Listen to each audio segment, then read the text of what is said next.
Livre, leve e solto, tô de volta com mais um episódio do nosso podcast. Virou mania, a cada semana um convidado diferente. E como tá rendendo ainda a entrevista com o terapeuta tântrico Givan Pramod. Olha, aquele corte a respeito do magnetismo sensual continua rendendo muito no Instagram, WM Livre, Leve e Solto. Ainda não assistiu? Vai lá, me siga e acompanhe. E por falar no meu Instagram, tem aquela promoção do Sex Shop, aquele kit fantástico nesse mês de março, mês que comemora o Dia Internacional da Mulher. Você que está deixando a desejar, nada melhor do que aquele presente da soprazer.com.br.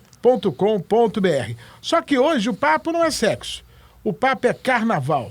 E eu estou aqui ao lado do jornalista e pesquisador Fábio Fabato, meu amigo de longa data. E aí, Fabato? Prazer, Vagnito. Prazer estar aqui, livre, leve e solto. É isso aí, rapaz. que delícia. Fábio Fabato é jornalista, está comigo, e você acompanhou o trabalho dele recentemente na Marquês de Sapucaí, ou em loco, ou pela televisão, porque ele criou aquele enredo fantástico do Caju, da Mocidade Independente de Padre Miguel. Já vamos falar sobre a colocação da mocidade. O que aconteceu? Será que ela fez um desfile tão ruim assim para não voltar no Dia das Campeãs? Já vamos tratar desse tema e o futuro do Carnaval do Rio de Janeiro. São alguns assuntos que eu vou discutir aqui com o Fábio Fabato. Você está no Instagram, WM Livre Leve Solto, no Twitter, W Livre Leve Solto e também no meu canal de YouTube, Livre Leve Solto. Curtindo, compartilhando, se inscrevendo e participando, mandando mensagem. Lembrando que no final do nosso programa, vamos contemplar no Stories do Instagram, né, um convidado ou convidada para almoçar no Balbinos Costelão. Cadê a imagem do Balbinos? Aí, ó. Balbinos Delícia de Costela, desde 2016. Ele fica ali em frente à estação do BRT, né? E um detalhe aí interessante é o seguinte, o Balbinos fica e tem a melhor costela do Rio de Janeiro. Né? Quer comer uma costela gostosa? Pode ir lá no Balbinos Costelão que você vai adorar. Ele recebe você de braços abertos. É aquele restaurante que o dono recebe você. Essa figurinha aí é o Balbino, né? É o Balbino. Então ele vai receber você. Então você pode ganhar um almoço para 4 pessoas, mas pode fazer a média. Porque 4 pessoas, almoço, prato para 4 pessoas, 8 pessoas comem à vontade. Então você pode ir lá no Balbinos Costelão, já no final do nosso programa, do nosso episódio, lá no Stories do Instagram, vamos divulgar o nome do contemplado ou contemplada com esse almoço. Fábio Fabato, o que você achou do Carnaval de 2024? Olha, eu achei um super carnaval, um carnaval em que a gente pôde apostar na brasilidade, em enredos absolutamente diferentes, gostosos. Um carnaval em que a Alcione foi homenageada pela Mangueira, a gente vai ter sempre que louvar, mesmo que a Mangueira também não tenha voltado nas campeãs, como o Caju da Mocidade. Mas ganhou merecido a Viradouro, acho que foi um carnaval que a gente provou que o Rio de Janeiro depende do carnaval, ou seja, a cidade, ela respira isso, 5 bilhões em economia circulante, números que acabaram de ser divulgados pela Rio Tour. Então o que a gente precisa, Vaguinho, de mais carnaval sempre. O investimento em carnaval é um investimento correto. Você, por exemplo, você que é jornalista, pesquisador, você é a favor do carnaval no meio do ano? Olha, não nos moldes como é o nosso carnaval, porque não é fácil montar essa estrutura e as próprias escolas de samba, eu acho que as próprias entidades que montam essa festa ainda não têm maturidade para isso. Talvez mais à frente, mas eu acho que poderíamos ter o fomentar digamos, um carnaval alternativo, menor, mas que a gente deixa a cultura do samba ao longo do ano sempre presente. Aí sim, eu só não acho que dê para fazer do tamanho que dá, porque a estrutura ainda não comporta isso. É porque, na verdade, o que acontece? Se você fizer um carnaval menor, vamos fazer comparações. Isso. E aí, realmente, o verdadeiro carnaval vai ganhar. Vão perder tempo, né? As escolas tinham que se preparar para conseguir fazer 2 grandes eventos. Né? Isso. Talvez um fomento, uma festa de fomento à grande festa no início do ano, pode ser, para deixar viva essa cultura de ano inteiro. Porque uma escola de samba, né, funciona o ano inteiro. Tem gente que acha que o carro alegórico, ele nasce por geração espontânea. Ele dobra ali na avenida, não, é uma indústria enorme que funciona a partir do meio do ano, exatamente para a construção desse carnaval que vai desfilar em fevereiro ou março. Então, assim, não é fácil montar uma festa dessa. E por isso que, por enquanto, ela só cabe uma vez no ano. O que a gente percebe, eu que vivo carnaval há muito tempo, sei lá, 38 anos que eu acompanho o carnaval, e o Fábio Fabado já foi meu comentarista aí, principalmente nos domingos de carnaval, pra gente analisar o que poderá acontecer, o que vai acontecer no carnaval durante anos e anos. E a gente sabe o seguinte, hoje, pelo menos de 2 anos pra cá, virou um grande comércio. Né? Agora quem está falando aqui não é o folião, é o jornalista. Hoje o carnaval do Rio de Janeiro é um grande comércio. Porque antigamente você só olhava os desfiles que aconteciam domingo. Isso. Só tinha desfile domingo. Até 83. Né? Somente domingo. Então todas as escolas desfilavam domingo. E aí foi se modernizando, dividindo em 2 dias. A mesma coisa acontecendo com a Série Ouro. E aí foi, né, aumentando as datas do carnaval. Porque antigamente o carnaval era só sábado e domingo. E aí sexta, sábado, domingo e segunda. E aí começou o desfile das crianças na terça-feira. Aí ficou sexta, sábado, domingo, segunda e terça. Só que aí o que acontece? Hoje, os ensaios técnicos viraram também um grande negócio. Alguns camarotes burlaram a lei, que não estavam prontos ainda, vale o registro, e eles abriram com direito à venda. Isso. Né? É claro que um preço bem menor do que o valor de um camarote de carnaval, mas era uma venda. E você ainda tinha que pagar o que consumia. Então hoje entra muito dinheiro. Tivemos o show do Belo na quinta-feira, depois do carnaval. E aí tem o desfile das campeãs no sábado. Então hoje nós temos aí um período grande de carnaval, né? Exato, exato. A gente olhando esses novos camarotes, super camarotes, a gente já está com valores acima de 20 milhões de reais de arrecadação dos camarotes. A gente podia pensar até que esses camarotes poderiam subsidiar as arquibancadas em cima. Afinal de contas, se a gente notar bem, né, o espetáculo ainda é muito caro pro povão que vive isso. Tanto que você tem uma diferença de animação entre o ensaio técnico e o desfile propriamente dito. Às vezes os sambas enlouquecem no ensaio técnico, mas o público que está na avenida no dia D não é um público de carnaval. Ele é basicamente um público que consome menos essa história. Então, assim, é muita grana que está circulando. Eu acho que a gente podia pensar, sim, que o sambódromo de haver um equilíbrio entre esses camarotes, que eu acho que hoje são irreversíveis, porque tá dando certo, tá gerando grana, tá gerando expectativa na festa, com essa arquibancada que de algum modo pode ser um pouco subsidiada para o povão. E eu clamo pelo não fim das frisas, porque eu acho que a frisa também tem um público muito específico de apaixonados e elas estão sendo reduzidas a todo instante. Agora, é uma festa, Wagner, que tem muitas formas de arrecadação. Eu acho que ainda pode ser estudado cada vez mais formas de melhorar a vida das escolas através de arrecadação. Mas você não acha, Fábio, que hoje em dia o público está muito distante do carnaval? Porque os caras que vão nos camarotes vão lá para comer, beber e curtir o evento. Sim. Aquilo ali é um local para você tirar selfie. Isso. Tá? Já a galera da arquibancada, eu não estou falando só do setor 1, não, de todos os setores de arquibancada, que é o cara que consome carnaval, que vai para a festa com a bandeirinha da sua escola de coração, eles já cada dia ficam mais longe da sua escola.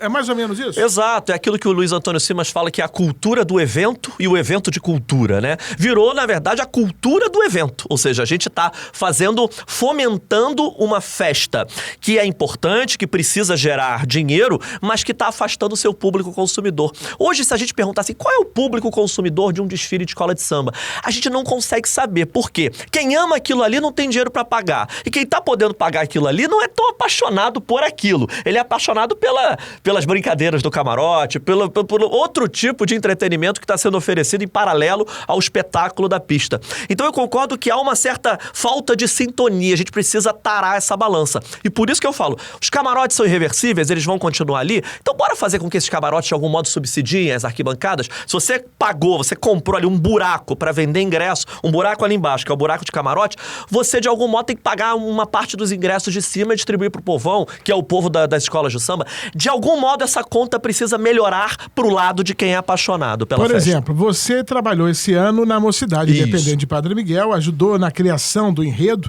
que foi o enredo do Caju. Só que a gente observa aí o seguinte, no grupo especial existe o subsídio da prefeitura, né? E é claro o aporte de algumas empresas, dependendo aí do seu enredo, né? O enredo X banca tal escola, o enredo Y a mesma coisa. Hoje em dia tem muita diferença de uma beija-flor para uma mocidade independente em termos de valores para fazer o carnaval. Estou pegando duas aí, mas da Viradouro para a mocidade? Tem. Primeiro você tem que ver os donos das escolas se estão dispostos a botar dinheiro ou não. A gente sabe que os patronos da Viradouro e da Beija-Flor, eles investem nas escolas. Isso é uma coisa.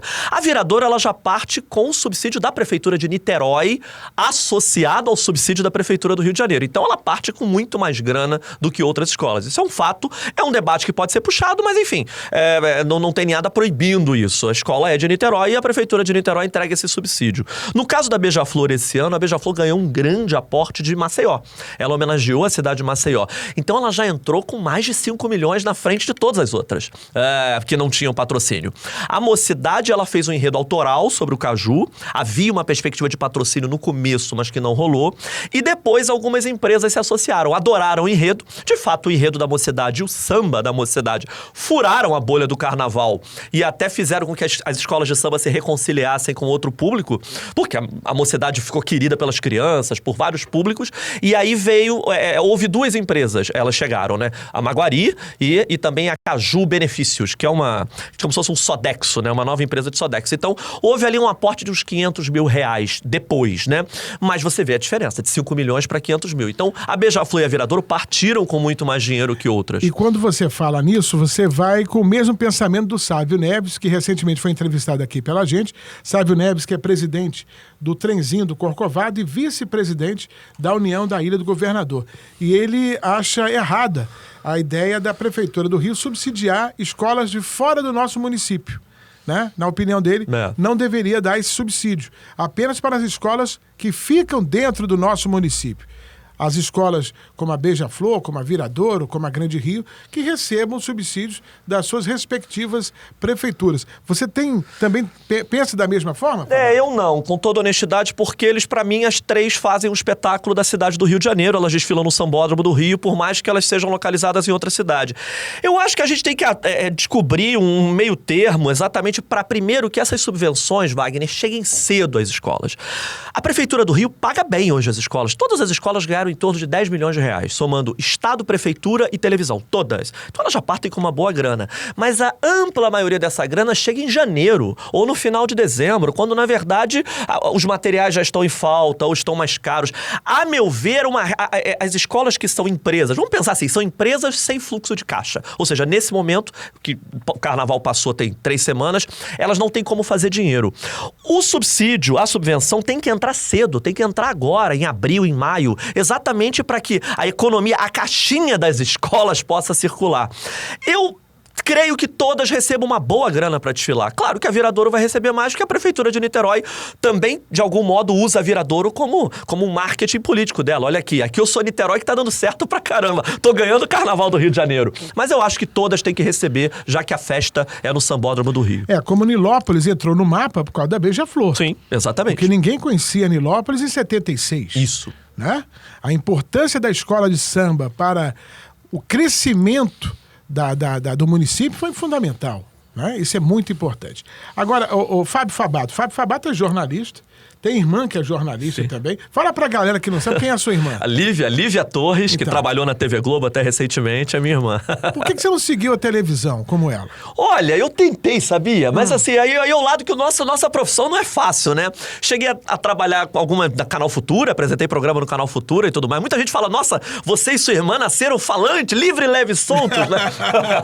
Mas acabou que o jornalismo corporativo me pegou. Eu trabalho com jornalismo, mas com assessoria de imprensa. Eu sou funcionário público de uma empresa pública.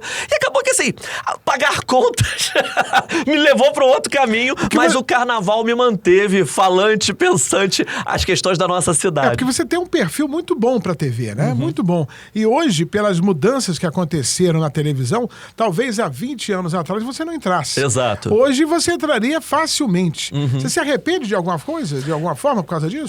Não sei que eu me arrependa, mas eu vou dizer que eu gosto muito. Toda vez que, de algum modo, eu pude trabalhar com TV e com rádio, né? E pude trabalhar, sobretudo com carnaval. Eu comentei carnaval em televisão e em rádio. Eu fui feliz pra caramba. Confesso que toda vez que pinto alguma coisa e eu posso voltar, eu adoro. Eu adoro porque acho que a família... Olha, meus pais são engenheiros, os dois, né? Minha mãe e meu pai, e da Lívia também. E 2 jornalistas super falantes. Falei, a gente veio pra que essa coisa... Não seguimos em nada eles, na Rádio Tupi você comentou quantos anos? 10 anos. 10 anos. Então 12 a 22. Então, pra você ter uma ideia, foram mais de 10 anos, eu com o Fábio Fabato, e outros grandes analistas de carnaval discutindo um pouco sobre o que era o carnaval, porque a gente fazia um trabalho de conscientização, né? Isso. Para as pessoas entenderem a questão do enredo, para as pessoas conhecerem melhor, né? Porque uma coisa, eu vi a escola passar pela avenida, mas você não entende o porquê daquela história que é contada. E o Fábio Fabato ajudou a contar essa história do Caju, né? Que foi o enredo da Mocidade Independente de Padre Miguel no Carnaval de 2024. Isso. Conta pra galera aqui na câmera 3, certo. como é que funciona isso? A escola encomenda para você, olha, eu quero um enredo X, ou você pensa na sua cabeça que tipo de enredo vai acontecer, que pode ser colocado em prática, e a partir daí, desse livro, porque na verdade é um livro que você conta, né? Você traça toda a história desse enredo. Aí, a partir daí que o carnavalesco pega, é isso? Varia um pouco, Wagner. Cada escola tem uma história, mas assim, no caso da Mocidade, eu vou explicar como é que funcionou. A Mocidade em 2023 foi muito mal, ela não foi bem no Carnaval de 23, quase foi rebaixada. E aí a Mocidade me chamou de volta pra gente pensar num enredo que melhorasse o astral da Mocidade, ela deveria novamente ser feliz. E aí eu e o Marcos Ferreira, os dois, o carnavalesco ou o artista e o enredista, de algum modo juntos pensaram o enredo do Caju, ou seja, exaltar as brasilidades, a tropicalidade, como uma forma de contar um pouco do Brasil. Nós dois juntos pensamos nisso. O que o enredista faz? O enredista, ele olha por cima essa história e de alguma forma ele bloca, junto com o carnavalesco, ele faz blocos para essa história. O carnavalesco, ele é o artista, ou seja, ele que cria cada fantasia, cada carro alegórico. O carnavalesco precisa se sentir bem contando aquela história. Então, o enredista, ele resolve teoricamente, mas quem vai botar aquilo na prática, quem vai pegar essa teoria toda e decodificar em fantasias, alas e carros alegóricos é o carnavalesco, é o artista. Então é desse combo. O enredista, ele, digamos, legitima no papel uma história que o carnavalesco vai contar em fantasias. E o grosso da história, ou seja, o arco central, a mensagem que vem é dos dois, é do enredista e do carnavalesco. Ou seja, você é o gênio pensante. Não. E o carnavalesco é o gênio artístico. Tirando a palavra gênio, é um pouco isso. A gente pensa teoricamente a história e defende teoricamente, tem um livro, você tem que fazer um livro de mais de 100 páginas provando que aquele enredo é bom. E é o livro que vai para os jurados. E o carnavalesco faz todo o visual. Exemplo, o quarto setor da Mocidade, tinha um setor da Mocidade que era um setor que é pura criação do carnavalesco. Eu, teoricamente, pensei o seguinte, é o Caju na rotina das pessoas. O Caju no dia a dia, no remedinho da vovó, na comidinha em casa, isso é a teoria. Como é que o carnavalesco vai e pensa isso? Ele criou fantasias e alegorias que fundissem o Caju à rotina. Então ele criou, por exemplo, o Caju Fezinho, criou o Cine Caju Naíma, a Caju Fetina. Ou seja, ele pegou vários cajus e misturou a elementos de rotina de uma grande praça. Então você nota que eu trouxe a ideia de vamos botar o Caju na rotina. E o carnavalesco cria desse jeito. É assim que funciona, como um combo de ideias, uma simbiose entre os dois. E é muito interessante. E o cara que está em casa acompanhando não tem ideia de como é que funciona isso, né? Por exemplo, você teve quanto tempo para pensar no enredo? Desde julho, assim, lançou o enredo em julho, foi a última a lançar, havia dúvidas sobre o enredo, poxa, por que é interessante esse enredo do Caju, Wagner? E aí que eu acho que a gente tem que até, para depois falar do julgamento. Os enredos andavam muito densos nos últimos anos, eu acho que com razões até políticas, brigando com a Prefeitura do Rio em alguns momentos, quando cortou subvenção. Então, de 16 a 23, nós tivemos enredos mais militantes, o que é muito importante, é uma característica das escolas de samba. Em 24, a gente resolveu dar uma suavizada. A aposta no Caju é que o Caju trazia uma perspectiva disruptiva pro momento. Vamos fazer um enredo leve de novo? Bora flertar com aquela velha mocidade dos anos 80? Porque na verdade vocês fizeram um carnaval final dos anos 90, início dos anos 90, final dos anos 80. É isso, né? Isso. O carnaval tava chato. Tava chato, exato. Eu acho que o carnaval tava um pouco mais duro, mais denso. E a gente resolveu, vamos brincar de Mocidade dos Velhos Tempos, União da Ilha, Caprichosos. Ou seja, e que também não deixa de ser muito sério, porque a gente contou a história do Caju, na verdade, para homenagear o Brasil. Homenagear as brasilidades, não deixava de ser um enredo político. E o que me incomodou, eu tenho horror de chororô de perdedor, tá? Eu detesto mal perdedor. Perdemos, tiramos em décimo, é isso aí, respeito as notas todas. Mas me incomodou no júri desse ano não ter uma linha de justificativa que dissesse o seguinte: não concordamos com o desenvolvimento. Aliás, esse setor que eu acabei de escrever, Caju, Fetina e tal, foi o que levou mais porrada. Eles não gostaram dessa ideia de fantasias que o Marcos e tudo mais tinha criado a partir dessa ideia central. Só que eles não botaram uma linha que eu acho que deveriam ter colocado, dizendo assim: apesar de eu não concordar com o desenvolvimento, este enredo não é proibido. Ou seja, esta é uma proposta que é válida. Ela pode existir, não é proibido. Porque como o enredo ele era bem disruptivo e flertava com o passado, eu duvido que vai haver um sem vergonha, um corno pra fazer um enredo desse no ano que vem. Por quê? Porque ele já acha que vai tomar porrada, entendeu? Mas, por exemplo, você é a favor, já que você é pesquisador, já teve carnaval com um tema só, né? Sim. Vamos definir... qual em foi o tema? 2000, tema dos 500 anos do Brasil. Tema dos 500 anos. Então, o tema era os 500 anos do Brasil, em 2000, e a partir daí todas as escolas deveriam contar da sua maneira uma história, um enredo em cima desse tema. Isso. Né? Você é a favor de um tema único para cada escola desenvolver as suas ideias? Ou realmente essa que é a tradicional, cada um vai da forma que quer? Naquele ano dos 500 anos, eu achei legal a ideia, porque tinha uma efeméride gigante, 500 anos dessa coisa chamada Brasil. Mas eu sou a favor da liberdade, Wagner. Eu, inclusive, sou a favor de não ter limitação de carro alegórico. Você tem lá um tempo, 1h10 para passar. Se você quiser botar 200 carros alegóricos, você coloca, é o seu enredo, você que faça passar em 1h10 200 carros alegóricos. Você quer botar 1, quer botar 2, quer botar 3, entendeu? Tem certas regrinhas com as quais eu não concordo. E a liberdade temática, ou seja, a facilidade de falar de Brasil a partir de qualquer premissa, é muito importante. Eu só sou contra, obviamente, enredos que firam a lei, enredos homofóbicos, enredos racistas, misóginos, mas o que tiver na lei e o que tiver de falar de Brasil, vambora. Eu, sinceramente, achei que faltou delicadeza do júri para escrever assim: a gente não proíbe um enredo como Caju. Eu até não gostei da nota 9.8, beleza, eu respeito a nota. Não gostei do enredo, não gostei do desenvolvimento, mas ele não é proibido. Eu acho que eles, dessa forma, proibiram o enredo desse. Proibiram. Até porque outras abstrações desse ano, como aquele enredo da onça, na Grande Rio, o enredo da cigana, da Imperatriz, todos levaram porrada. Os enredos mais abstrações, os enredos que fugiram um pouco de uma lógica cartesiana, de começar aqui, contar uma historinha mais quadradinha e terminar direitinho, começar com descobrimento e terminar em bolo de aniversário, esses enredos não foram tão despontados. Os enredos abstração, vamos dizer assim, foram descontados. Por exemplo, isso me incomodou. A gente tá falando de jurados de carnaval, mas a gente pode pegar no futebol os árbitros normais dos jogos. Isso. Né? Eles são instruídos. Os jurados também são instruídos antes de um desfile? Eles são. E quem passa essa instrução? Existe uma coordenação de júri, né? Que eu acho, assim, a aula dos jurados e a conversa dos jurados com os artistas é muito pouca. Só houve uma. Eu participei esse ano. Uma conversa absolutamente... Primeiro a gente já te entrega esse tal livro que eu falei, essas 100 páginas. Então por que eu vou ter uma conversa contigo? Mas você acha que alguém lê? Em tese, eles são obrigados a ler, porque eles acompanham o desfile pelo caderno. Ala a ala, carro a carro, tem tudo ali. Cada carro que passa na avenida, ele tem que estar justificado nesse livro. Então, assim, é importante que eles leiam. Agora, a meu ver, os julgadores viraram meros caçadores de erros. E é isso que mais me incomoda. Eles estão ali pra ticar. Opa, faltou o carro que tá no livro. Menos um décimo.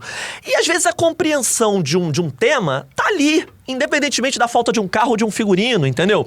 E tem a outra coisa que é o julgador querer ser enredista ou querer ser carnavalesco. Você pode... Eu entendo que haja necessidade de descontos. Eu tô falando, eu respeito os 9.8 do enredo da mocidade que levou. Mas eu não gosto quando o jurado quer ser o enredista. Quando o cara fala forçação de barra nesse tal setor que eu descrevi. Porra, se fosse assim, o Joãozinho Trito e o Fernando Pinto estavam fritos, entendeu?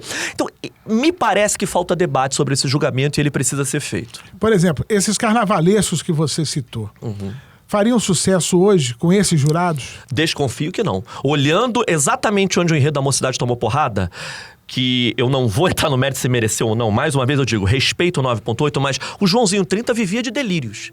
Os enredos do Joãozinho 30 são verdadeiras obras de delírio. Tupinicópolis, do Fernando Pinto, ele exatamente o que ele mais faz é essa história da caju fetina, do café Juzinho, enfim, esse tal setor que eu descrevi, que apontaram como problemático.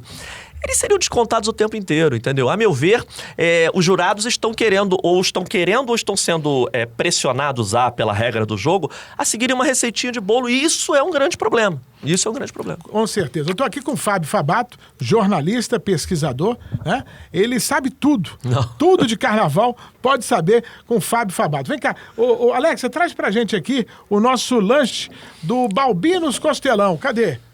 Ele aí, ó. Balbinos, delícia de costela, desde 2016. Ele também é um dos nossos parceiros aqui do podcast Livre, Leve e Solto. E você tá aí para se deliciar Tá aqui a Alexia. Obrigado. Olha só, tá aí o João. Uau. Trazendo esse petit lanché. Porque aqui o cara fala, mas pode comer à vontade. Isso aqui não é de plástico, não. Tem muito lugar aí, né? Que é de plástico. Que é de plástico, né? Esse aqui é tudo verdadeiro. Só traz aqui o guardanapo aqui pra gente. O Balbinos Costelão fica lá na Praça do Bandolim, em frente à estação do BRT. Lembrando que nós vamos contemplar, né, uma pessoa com almoço para 4 convidados lá no Balbinos Costelão. Lá tem costela, lá tem bolinho de feijoada, né? Tem pastel, tem tudo, tem croquete de carne, tem de tudo. Tem de tudo. Entendeu? Então tá à vontade. Você pode fazer o podcast e comer. Comer à vontade. À vontade. Beleza. Porque eu faço isso aqui. Por quê? Porque às vezes o cara fala, perde um maior tempão. Pô, não vou comer nada. Que os caras fazem. Você sabe como é que é, né? Você sabe como é que é, que você já viveu isso, né? Porra, eu venho, aí tudo de plástico, nada é verdadeiro. Se você comer isso aqui, você vai fazer barulho. Faz barulho, é de verdade, Isso aqui é de verdade, isso aqui é de verdade. Não é de isopor. Aí eu chamei um convidado aqui, não vou falar o nome para não entregar, né? Não ser indiscreto. E aí ele falou, pô, não posso comer. Não, eu sei que é gostoso, mas eu não posso comer. Eu falei, por quê? Não posso porque eu botei dente novo, aquele dentinho branquinho, você vai quebrar. Aí eu falei, não, então deixa aí, come outra coisa, mas isso aqui não. Exato. Torresmo lá é maravilhoso, joelho de porco, fantástico, cupim de colher. Eu corto cupim lá com a colher. Lá no Balbinos Costelão, delícia de costela desde 2016. Ô Fábio Fabato, eu quero saber de você o seguinte, você estava na avenida. Isso.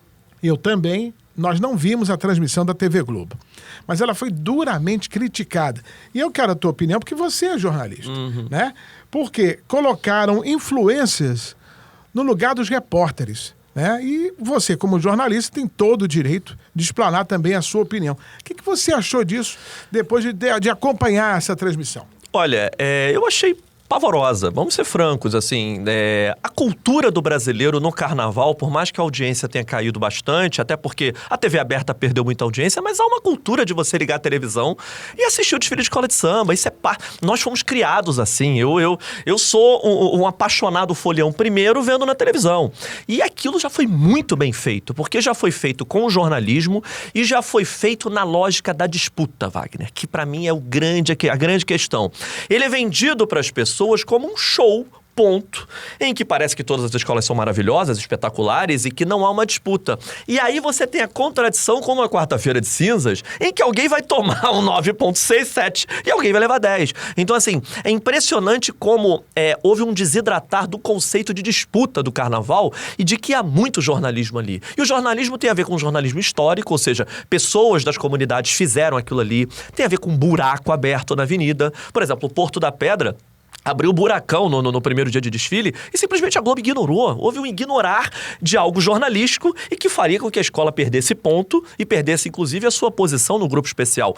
Como que você não conta isso para sua audiência? E aí depois você contradiz tudo isso numa apuração em que várias escolas levam notas baixas, outras levam notas altas. Então, a meu ver, tem que ser refeito de todo... E tem que refazer olhando o que já foi feito. Se você pegar transmissões como a de 93, quando o Salgueiro derrubou a avenida com Explode Coração, como Fernando Vanucci fazia aquilo bem, como ele vivia intensamente, era um cara apaixonado, como eu também acho que o Alex Escobar é apaixonado, eu acho que houve um problema, na verdade, de estrutura, de você contar aquela história bem contado, de ter paixão fundamentalmente por aquilo. A verdade é que quem está comandando não está apaixonado, isso é um problema. Porque na verdade é um evento, mas é um evento de informação também, né? Não adianta você fazer a transmissão sem saber o que é o carnaval. Isso. Ele versa sobre a história, sobre a geografia da cidade, sobre, inclusive, questões de desigualdades sociais, porque as escolas de samba são egressas, na sua amplíssima maioria, quase todas, de locais que o poder público não chega. Então, aquilo ali é um momento de glória, é um momento de existência de uma turma que não sai na foto. Como é que você trata mal essas pessoas no ápice de suas vidas, que é o momento do desfile das escolas de samba? E quando você fala em história e fala em ápice das nossas vidas, recentemente tivemos a perda da Maria Lata d'Água, né? Que para muita gente ela não existia. Isso. Achava apenas que era um termo utilizado numa música, né? Uma marchinha de carnaval. Só que ela existiu e fez história no carnaval. E essas pessoas desaparecem. Exato. É impressionante, né? Uma vez eu estava falando aqui com um dos convidados, eu acho que foi o próprio Clóvis Munhoz, que foi médico do Vasco há anos e anos, e ele falou da questão do Roberto Dinamite, que para muitos deveria ter um reconhecimento maior. No carnaval também, poucas pessoas são cultuadas. Outras se desaparecem com o passar dos anos. Maria Lata d'Água é uma delas. É uma delas. Eu vou dizer um que me surpreendeu no ato da morte, porque ao morrer, o Brasil descobriu que amava, que era o Quinho, do Salgueiro e da União da Ilha do Governador. Todo mundo sempre foi apaixonado pelo Quinho, porque é um homem dos cacos, é um homem do setor 1, é um homem que flertava com essa coisa do popular, da charge, da brincadeira, da sacanagem. Ou seja, acho que ninguém entendeu mais o espírito do puxador, aquilo que o Jamelão nunca gostou de ser chamado, mas que eu acho que o Quinho sempre amou, porque o que ele era, puxador de samba, como o Quinho. E finalmente, depois de uma vida, por exemplo, o Jornal Nacional fechou com um sambista. Foi a última matéria do Jornal Nacional. E eu desconfio que no dia anterior, que ninguém sabia que o Quinho ia morrer, dificilmente alguém lembrasse que amava tanto o Quinho. É aí que eu quero chegar. Por que os nossos artistas do povo, a gente precisa da morte deles, para que as pessoas se lembrem, para que a televisão se lembre, para que os debates se lembrem que nós os amamos. E a gente ama genuinamente. Eu tinha encontrado o Quinho antes de ele ficar doente no início do ano, na Mocidade, até defendendo o samba. Eu me lembro como o Quinho fazia bem, como dava vontade de abraçar aquele cara, como tantas pessoas se apaixonaram pelo carnaval por causa dele, pelo Paulinho Mocidade, que esteve aqui, o Dominguinhos do Estácio, que pra mim sempre será o maior de todos. E aí, no caso do Quinho, eu fiquei muito impressionado. A morte do Quinho, se tem um componente de felicidade numa morte, foi perceber o quanto as pessoas amavam aquilo e o quanto o carnaval está vivo. Mas o que precisa é de fomento. Mas você não acha que isso só aconteceu também porque estava próximo do carnaval? Eu, sinceramente, pode ser, porque a gente estava ali em janeiro. Engraçado, né? Naquele período ali de janeiro, o Quinho morreu no iniciozinho de janeiro, e no Réveillon, o samba do Caju, da Mocidade, tinha viralizado como a música que mais tocou na cidade do Rio de Janeiro. Aí eu falei, caramba, a prova de que tá vivo. Quando você tem um samba de enredo que o povo gosta e um artista popular como o Quinho pra provar que as pessoas gostam daquilo. Eu concordo que a gente estava no momento do carnaval, sim. Mas olha, eu tô pra dizer que eu acho que um ano atrás não fecharia o Jornal Nacional. Graças a Deus que fechou. E eu acho que nós temos, sem dúvida alguma, que valorizar os nossos artistas do povo, Wagner.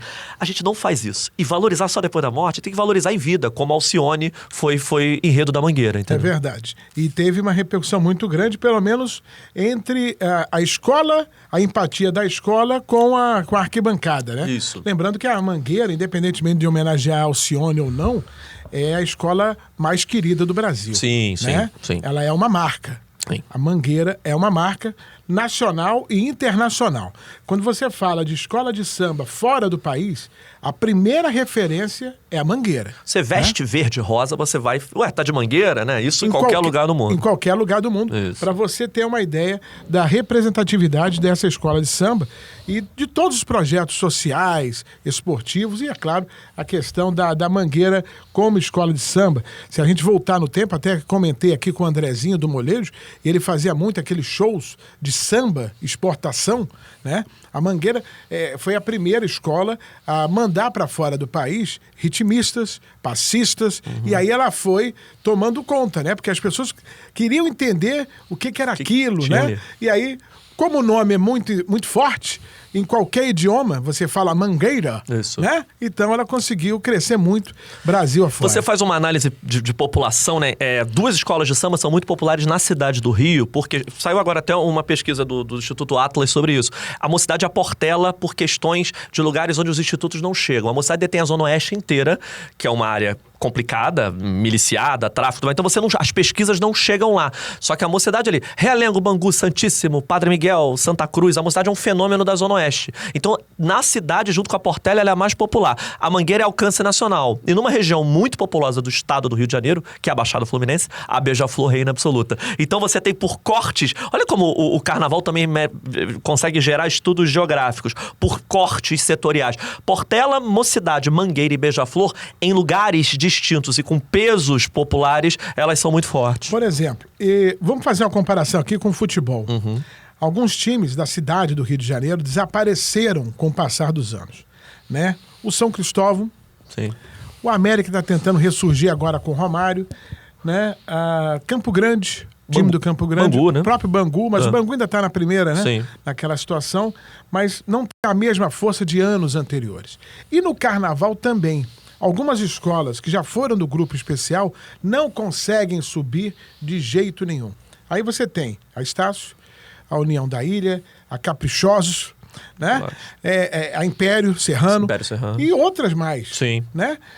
Como é que você explica esse fenômeno de escolas tradicionais que estão desaparecendo e não tendo forças para voltar? Primeiro, a gente tem que pensar na Liga Independente das Escolas de Samba como um conclave de cidadãos que protegem os seus negócios e protegem as suas bandeiras que, de algum modo, legitimam um pouco do negócio deles. Então, assim, a Liga é um acordo de cavalheiros para manter certas escolas em cima. Isso é um fato. A gente não pode fechar os olhos para isso e eu jamais fecharia. A minha escola participa desse conclave, sem dúvida alguma. Ela é uma dessas personagens, talvez, incaíveis, porque é parte de um grupo que se sustenta em cima. E isso, infelizmente, maltrata escolas que estão de baixo. É óbvio. No ano passado, por exemplo, o Império Serrano não merecia cair. De modo algum. Cairiam ou a Mocidade ou a Portela. Isso não dá para fechar os olhos. E as duas seguraram as duas e o Império Serrano mais uma vez caiu. E continua no grupo de acesso agora. Estácio de Sá, a mesma coisa, é o dito berço do samba. Não é a tal da deixa falar, a grande deixa falar, a primeira de todas. Tem uma certa forçação de barra, dizer que a Estácio é a deixa falar, mas ela é uma sobrinha, digamos assim, da deixa falar. A Estácio é a escola ali da região do Ismael, de toda a turma do Estácio. Como que a Estácio, de fato, está no grupo de acesso, ela que já foi campeã, inclusive, em 92. A União da Ilha, a escola mais feliz de todas, os sambas que mais chegam na galera, os sambas rompedores de bolha. Eu acho que faltam dispositivos de proteção comunitários a elas, falta poder público mais atuante, falta, de algum modo, apoio financeiro perene, falta gente olhando por elas. O conclave de cima, a Liga, teve coisas positivas, eu jamais vou questionar, jamais vou ser maniqueísta e dizer, não, foi só negativo. Não, mas hoje a gente percebe que é um conclave de defesa a poucas bandeiras. Algumas bandeiras estão lá em cima, outras não. E é um problema. Eu acho que essas escolas tinham que ser apoiadas. Mas, por exemplo, você não acha que fica chato um campeonato onde você sabe que as grandes... Você tem 6 grandes, talvez 7 grandes, né? Que não vão cair em hipótese alguma. Eu acho... Vamos lá, a Beija-Flor fez um desfile horroroso, a Mangueira, um desfile horroroso. Eu acho difícil que caiam. Não vão cair. Como a Mocidade também, como a Portela, eu acho difícil que caiam. É mais fácil. Vamos lá, quero ver se você é bom jornalista. O que é mais difícil? A Mangueira caiu ou o Flamengo ser rebaixado? Por incrível que pareça, o Flamengo. Por incrível que pareça. Hoje, com todo o poderio financeiro, se o Flamengo jogar mal e ficar em último, ele vai cair. Dificilmente vai ter uma virada de mesa pro Flamengo. E no Carnaval houve virada de mesa. Acho que a única surpresa que eu tive recentemente com a Liga, com a Liesa, foi a queda da Imperatriz.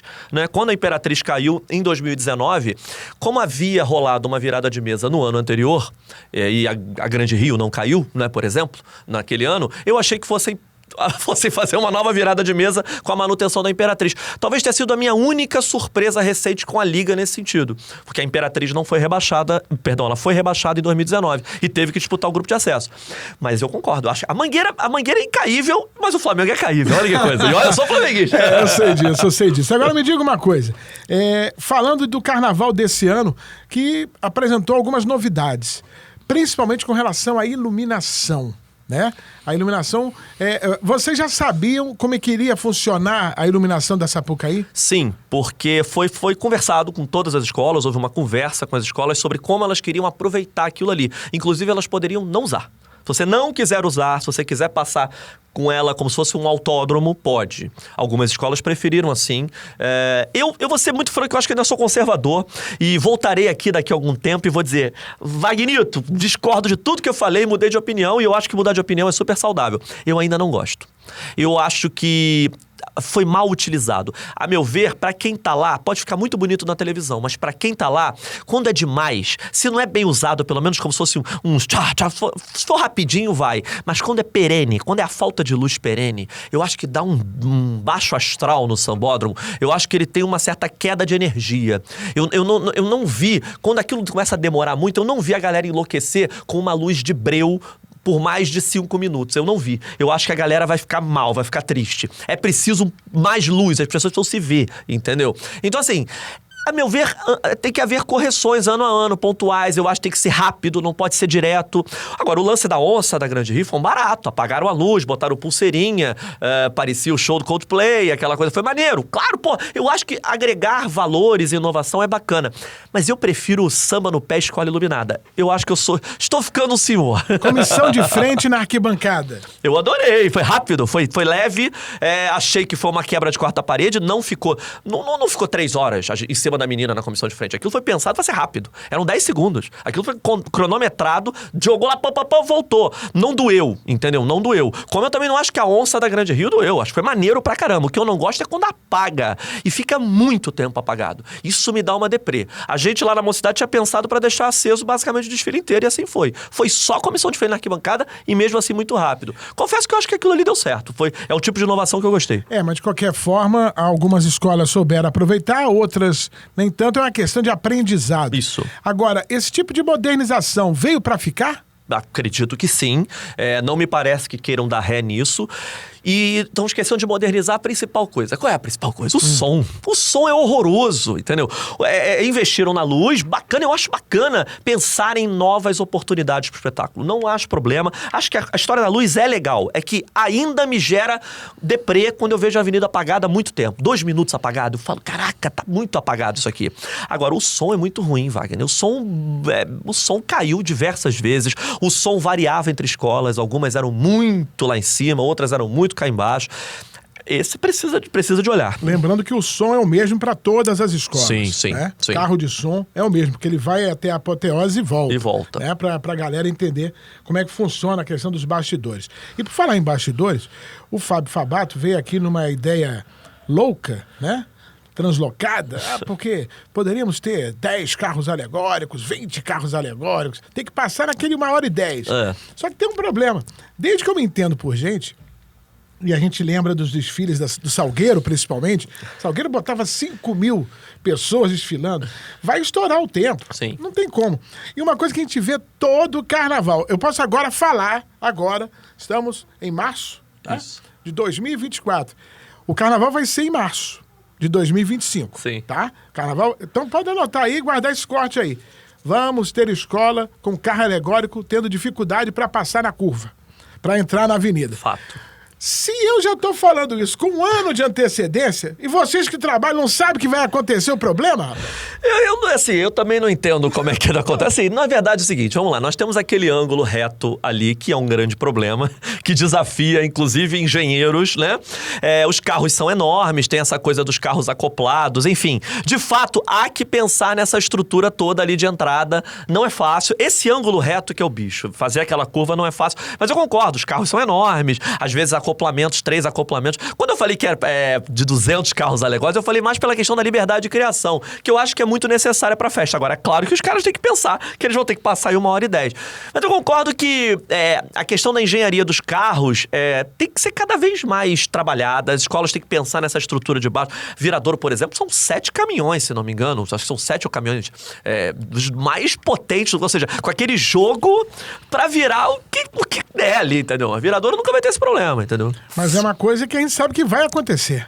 Com algumas vai, não tem jeito, não tem jeito. Infelizmente. Olha aqui, o Fábio Fabato, já estamos aqui na reta final do nosso podcast. Fábio Fabato é jornalista, pesquisador, e eu quero saber o seguinte: Carnaval de 2025, as escolas já estão se movimentando ou não? Já, houve um troca-troca grande na Mocidade Independente. Volta o Renato Lage, né? O Renato Lage, a Márcia Lage, os campeoníssimos carnavalistas da Mocidade. Eu acho um barato, eu brinco que o Renato Lage é o meu Papai Noel, né? Eu esperava todo ano nos anos 90 que o Renato Lage ia trazer de presente pra mim. E o presente que ele trazia pra mim era a Mocidade lindona, gostosa, como eu aprendi a conhecer nos anos 90. Então, assim, alguns carnavalescos mudaram, Mangueira mudou de carnavalesco, vai pegar um carnavalesco de São Paulo, Sidney França, que vai fazer Mangueira e Vai-Vai, o cara vai fazer as maiores escolas das 2 cidades, olha que barato, né? Então, assim, houve mudanças. No caso específico da Mocidade, tô louco pra ver como é que vai ser o Renato na escola, o que ele vai trazer, o que ele tá pensando de enredo. Eu, como torcedor da escola, só tendo a achar que a gente vai voltar revisitar os nossos bons tempos. Você continua na escola? Não sei. Assim, eu mandei uma mensagem pro Laje. Pô, nós temos uma ótima relação, mandei uma mensagem parabenizando pela volta e tudo mais. Talvez ele não tenha visto, ele não chegou a me responder. Acho que ele vai trazer toda a equipe dele, vai trazer o enredo dele, vai trazer tudo que ele quiser, e eu acho que é fantástico, é necessário por causa da volta. Se ele quiser me ouvir, conversar, bater um papo, tomar um chopp e comer uma costela, eu vou adorar, porque ele é o meu ídolo no carnaval e adoraria conversar com ele para cada vez mais pensarmos em temas para a mocidade. Mas eu confesso a ti que eu não sei. Ninguém me falou nada. Para fechar com você aqui, por que escola que abre carnaval não tira boa nota e não consegue voltar na especial? Normalmente é isso que acontece. Às vezes porque ela é pior, às vezes. Outras vezes por puro preconceito e peso de bandeira. Vou usar um exemplo esse ano. A Porto da Pedra tinha uma comissão de frente que o modelo de comissão de frente da Porto da Pedra não é o que me atrai, tá? Muita pirotecnia, não botavam o pé no chão e tudo mais. É um modelo que não me atrai, Fábio. Mas hoje é o que leva 10. De qualquer jurado. Eles gostam. Se a comissão da Porto da Pedra fosse de uma escola que disputasse título, era 10. E a Porto da Pedra levou 9.7, 9.8 em comissão de frente. É um preconceito com escola de abertura, maldoso, peso por bandeira. Infelizmente, nessa coisa de comparação, que é necessário, porque o julgamento é comparativo, seguram nota nas primeiras. E no caso da escola que abriu, ela veio da Série A, podemos tirar ponto. Puro preconceito, peso de bandeira é um tipo de questão que deveria ser revisto numa mudança de modelo de julgamento. Para fechar, olhando naquela câmera aqui, vai. Carnaval de 2025, o que você espera? Eu espero muita brasilidade, eu espero enredos diferentes novamente. Eu gostaria muito que apostassem em novas ideias. Temo, como eu falei, porque o júri me pareceu não gostar de enredos com abstrações. Vide a caça que houve ao caju, a onça, a cigana. Mas o que fundamentalmente eu quero é escolas felizes na avenida com temas variados, porque tudo é enredável e a gente quer ver o carnaval cada vez maior. Livre, leve e solto pode virar enredo um dia? Por favor, aliás, com Wagner não abre alas.